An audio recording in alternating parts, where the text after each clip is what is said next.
Bonjour les amis, et quel plaisir de revoir nos jardins refleurir et les feuilles réapparaître après cette période très difficile qu'a été l'hiver. Pourtant, l'hiver peut aussi nous apporter son lot de petits trésors végétaux et l'on peut parfaitement, là encore, tout à fait développer différentes plantes, notamment en hiver, avec des floraisons là aussi tout à fait extraordinaires pour animer et un petit peu dynamiser les jardins pendant cette période un petit peu difficile. Nous allons voir aujourd'hui des arbustes absolument fantastiques et qui ont fini de fleurir à l'image de la viorne d'hiver qui est juste à côté de moi. Leurs floraisons sont donc en train de se terminer et on va directement pouvoir découvrir à peu près 5 petits arbustes qui peuvent parfaitement être utiles pour vous, notamment en hiver, pour vous permettre de pouvoir sortir et découvrir des floraisons très originales qui pourront épater l'ensemble des visiteurs qui viendront directement dans vos jardins ou que vous pourrez ensuite directement reconnaître dans les différents lieux où ces arbustes pourront fleurir.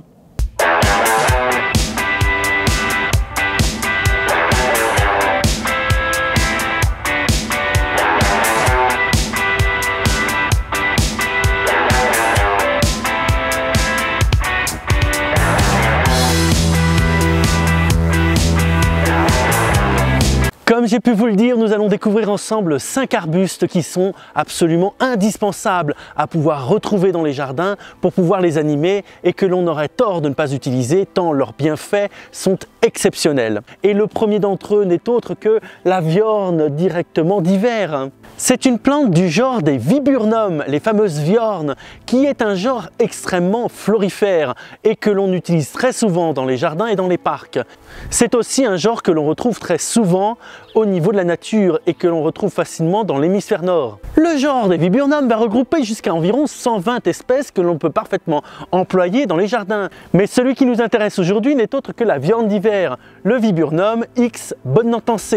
Donc cet arbuste absolument merveilleux qui va avoir une floraison extrêmement importante, comme vous pouvez le voir d'une floraison très rose, assez intense, va être issu d'un croisement botanique. C'est donc une plante qui a été obtenue par l'homme. C'est une sélection horticole qui va être directement découverte en 1933 dans les fameux jardins de Bodnant qui se trouvent au Pays de Galles. Cet hybride anglais va très rapidement avoir un succès fulgurant dans toute l'Europe et très rapidement les jardiniers vont en planter massivement dans les différents jardins.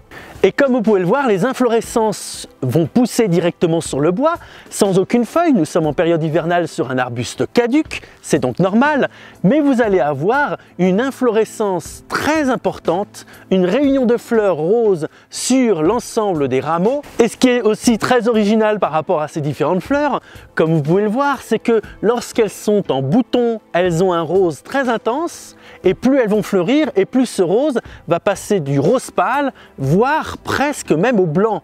Donc on va avoir une évolution au niveau de la couleur de ces fleurs tout au long de la floraison qui va être évidemment renouvelée sur l'ensemble du rameau durant toute la période hivernale. Les fleurs ne vont tomber qu'à peu près au tout début du printemps lorsque les feuilles commencent à pousser. Les feuilles, comme vous pouvez le voir, sont un peu lancéolées, c'est-à-dire qu'elles ont un peu la forme d'une lance et elles vont devenir de plus en plus ovales au fil de la saison jusqu'à peu près la période de l'été. Elles font de 3 à 10 cm de long et vont là encore être un peu dentelées sur le bord, c'est-à-dire qu'on va avoir des toutes petites dents sur le bord de la feuille. Le viburnum X bonentense ne va pas beaucoup apprécier les tailles, même si on peut le tailler assez fortement, mais si vous le taillez, il va avoir beaucoup moins de fleurs et va être beaucoup moins esthétique. Je ne peux donc que vous conseiller de laisser cet arbuste pousser naturellement pour atteindre à peu près la taille de 3 mètres de haut. Un autre arbuste tout aussi exceptionnel et que l'on ne peut que découvrir avec beaucoup d'émerveillement n'est autre que le Chimonanthus praecox, que l'on appelle encore dans certains cas le Chimonanthus fragrans.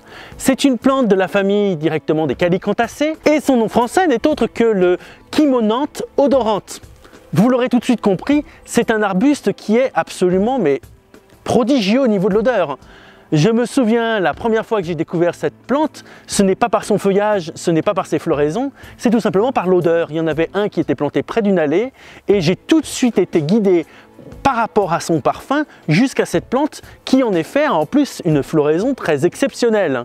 Il va fleurir à peu près du mois de novembre à mars, avec des bouquets de fleurs sur des rameaux où il n'y aura pas non plus de feuilles puisque lui aussi est un arbuste qui va être caduc. C'est une plante qui est originaire directement de Chine et qui a été importée en Europe à peu près à la fin du XVIIIe siècle. Alors c'est un arbuste que l'on reconnaît notamment par rapport à sa floraison. Vous l'aurez compris, c'est une floraison qui est parfumée mais qui est sous la forme, comme vous pouvez le voir, de petites fleurs pendantes comme des petites clochettes, où les pétales, comme vous pouvez le voir, sont là aussi totalement dessinés. Elles sont finement découpées et le cœur, en fin de compte, de la fleur va être beaucoup plus pourpre. Les pétales, comme vous pouvez le voir, sont très nombreux et ont un petit côté jaune clair, très intéressant, très doux. L'arbuste va être très florifère et cette myriade de fleurs va s'épanouir généralement sur les rameaux de l'année précédente. L'odeur va nous rappeler à peu près l'odeur de la jacinthe. Lui aussi peut atteindre à peu près 3 mètres de haut et l'on va beaucoup apprécier en fin de compte le fait de ne pas le tailler puisque là aussi on va éviter de le mettre sous forme de haie ou de le tailler autre que le bois mort puisque en plus dans certains cas nous pouvons même avoir des fleurs directement sur le tronc.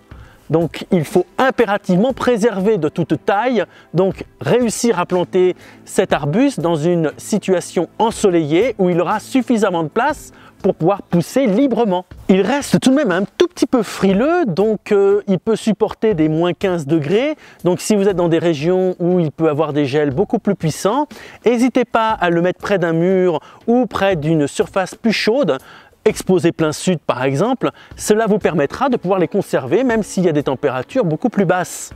Les feuilles quant à elles, vous les voyez, juste à la fin du mois de mars, vont commencer à pousser avec notamment une forme très particulière, aussi sous forme lancéolée, mais cette fois-ci elles feront jusqu'à 15 cm de long.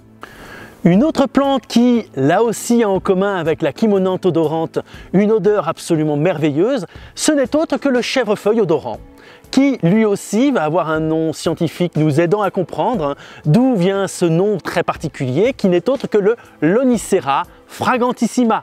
Fragrantissima veut dire encore plus odorant. Fragrance en latin veut dire odorant. Donc on a cette plante de la famille des Caprifoliacées qui est très connue puisque c'est le chèvrefeuille et que l'on retrouve notamment directement dans nos forêts. Le Lonicera fragrantissima que je vous présente ici, lui ne vient pas de France mais est originaire de Chine et a été découvert notamment au 19e siècle par notamment Fortune, qui était un explorateur anglais, qui a pu directement nous ramener directement de Chine cet exemplaire absolument merveilleux. Et c'est ainsi qu'on a pu découvrir en 1845, pour la première fois en Europe, ce petit chèvrefeuille qui va fleurir environ du mois de novembre au mois de mars, là encore sur des rameaux totalement nus, puisqu'il n'a absolument aucune feuille en hiver, c'est une plante qui est caduque. On va donc pouvoir profiter de ce parfum absolument entêtant durant toute la période hivernale par ses nombreuses fleurs blanches. Et la silhouette de ce petit arbuste qui ne va pas dépasser les 2 mètres est aussi totalement caractéristique.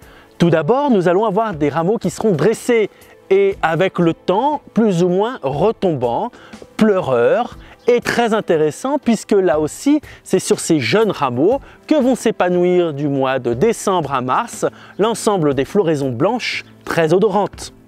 Donc on aurait tort évidemment de le mettre sous forme de haie qui ne soit pas une haie libre et où l'on aurait à utiliser directement un sécateur pour directement tailler les jeunes rameaux qui sont les plus florifères. On peut aussi facilement l'identifier par rapport à cette fameuse floraison qui est toujours regroupée par 2 fleurs et des petites fleurs qui font à peu près 1,5 cm de haut et où les étamines très jaunes sont très faciles aussi à distinguer. Donc on a vraiment une fleur caractéristique de la famille des Caprifoliacées et totalement illustrée par le genre Lonicera que l'on voit ici et qui est absolument identifiable facilement lorsqu'on rencontre directement ces plantes dans les différents squares et jardins où il est très souvent utilisé. Une autre plante tout à fait extraordinaire n'est autre que le jasmin d'hiver. Cela n'a rien à voir avec le jasmin officinal, celui que l'on peut retrouver notamment directement dans les jardineries et qui, là encore, aura un parfum très important et une floraison plus ou moins estivale. Non, là, nous sommes sur un jasmin d'hiver, Jasminum nudiflorum, un jasmin qui va pousser facilement, notamment dans le climat tempéré, qui ne sera pas gélif et que l'on va parfaitement utiliser dans les jardins. Le Jasminum nudiflorum vient en plus nous donner une indication au niveau de son nom scientifique, puisque nudiflorum veut dire sur bois nu. Donc en effet, c'est une plante dont les différentes fleurs vont pousser directement sur le bois, où il n'y aura pas une seule feuille. C'est donc un arbuste qui est totalement caduc.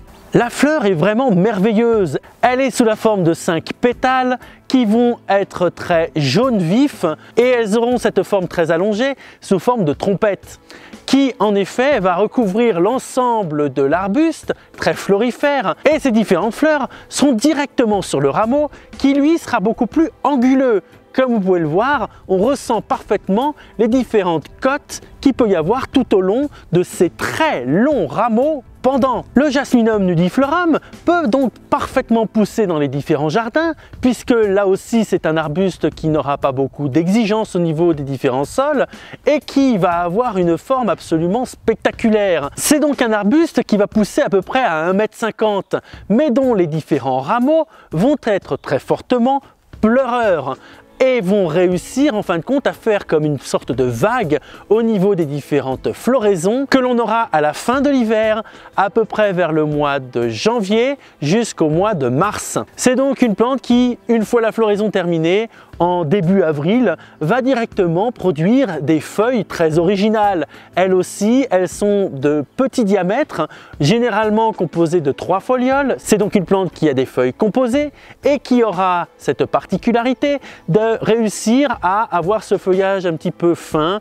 un petit peu original tout au long de l'année. Donc on aurait tort de se priver de cet arbuste qui va parfaitement pouvoir animer les différents jardins dans lesquels il sera implanté, notamment sur les talus, pour leur donner ce côté totalement pleureur très impressionnant au niveau de cette cascade de fleurs durant la fin de l'hiver, mais aussi dans les différentes jardinières où il pourra parfaitement s'épanouir. Et pour finir, je voulais vous offrir une petite perle, un trésor végétal que l'on ne retrouve malheureusement que dans certains jardins botaniques, mais que l'on pourrait tout à fait planter dans nos différents jardins puisqu'ils sont disponibles dans les catalogues de pépiniéristes et que l'on nomme le Garrya elliptica. C'est un genre qui possède sa propre famille botanique, la famille des Garriacées, et qui va, vous allez le voir, avoir un feuillage persistant, mais surtout une floraison des plus originales qui vont évidemment susciter la curiosité de tous les visiteurs et de tous ceux qui poseront leur regard sur cette petite pépite.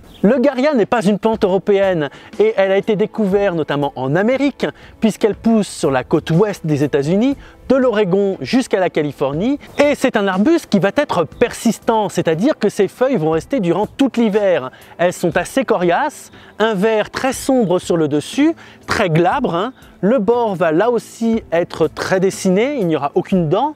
Par contre, lorsqu'on retourne la feuille, elle va être beaucoup plus blanchâtre, laineuse, presque, notamment par rapport à ses différents poils. C'est donc une feuille qui sera très coriace et sera longue d'à peu près 4 à 8 cm de long, sous une forme aussi un peu elliptique. Et cet arbuste qui va pousser à peu près de 2 m à 2,50 m va avoir durant la période de janvier à mars ces fameuses floraisons très impressionnantes qui vont là aussi recouvrir tout l'ensemble de l'arbuste avec ces espèces de chatons mâles qui vont descendre jusqu'à peu près 20 cm de long. Ces différents chatons vont là aussi se recouvrir de pollen pendant la période de floraison hivernale.